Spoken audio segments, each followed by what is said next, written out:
Aquaponic fish farming is part of the agribusiness at Hope and Kindness, which aims to generate income for the facility, but also to contribute to the production of food in this area.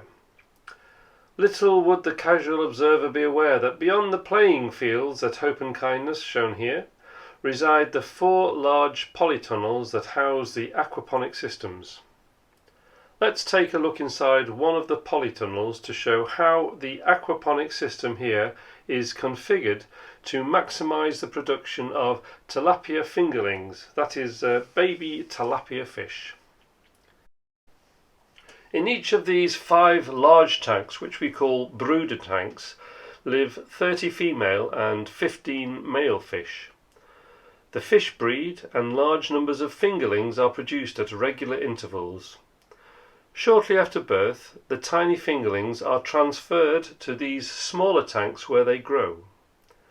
After 6 weeks, the fingerlings are ready to be sold to the large fish farms that are on Lake Victoria, where they are reared for about 9 months until fully grown and ready to be sold for food. Tilapia is a favourite fish of Kenyan people.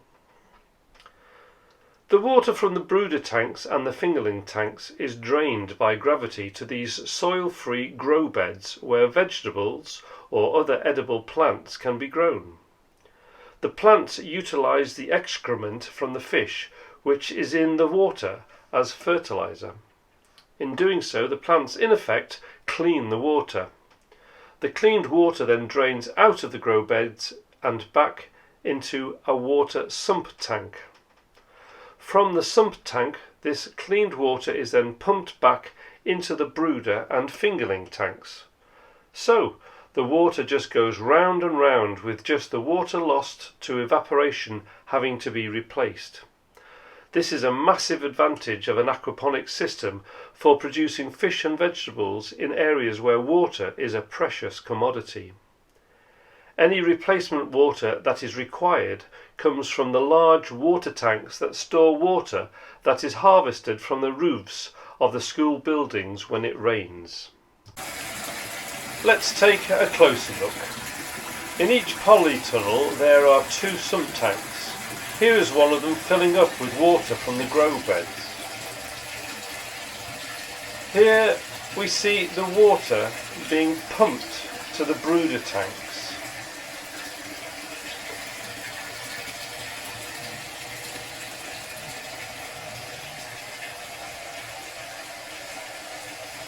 The other sump tank in each polytunnel pumps water into the fingerling water tanks.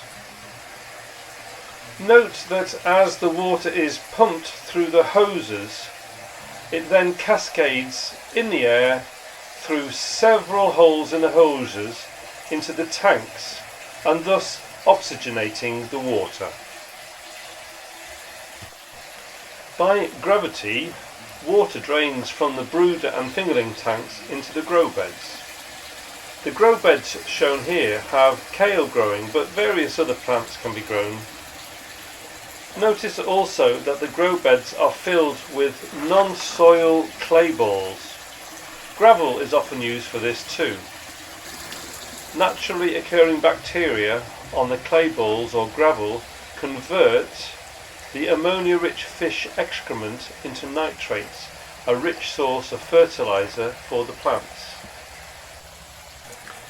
As the grow beds fill with water, at a certain water level the ball valve in the orange structure in the middle opens, and so the water then pours out back into the sump tank. And so the cycle begins again.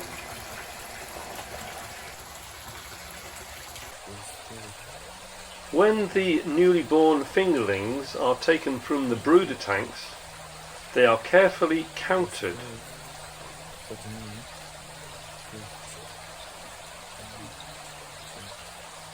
After counting, they are then placed gently into the fingerling tanks to grow over the next 4 to 6 weeks into slightly bigger fingerlings ready to be sold to the fish farmers on Lake Victoria.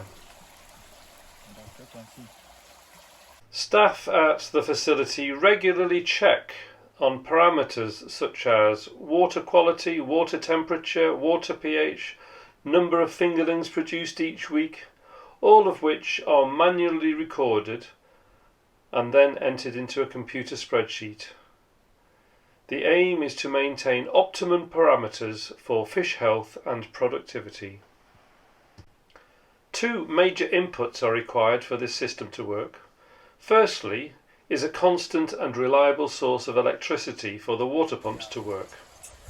The electricity comes from solar panels. These are tilted 3 times a day to follow the sun's arc to maximise the electricity generated. Electricity generated by the solar panels is stored in batteries, which provide the constant source of electricity overnight when the sun is gone and also for cloudy days. The second major input required is fish food.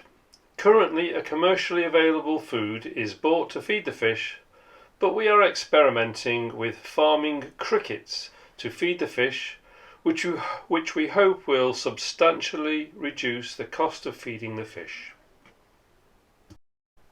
Although funds from sponsors and well-wishers are greatly needed and very much appreciated, we are confident that the agribusiness, including the fish farming, cricket farming and the more traditional methods of farming that are done in the grounds, will make a significant contribution to the increasing running costs here at Hope and Kindness.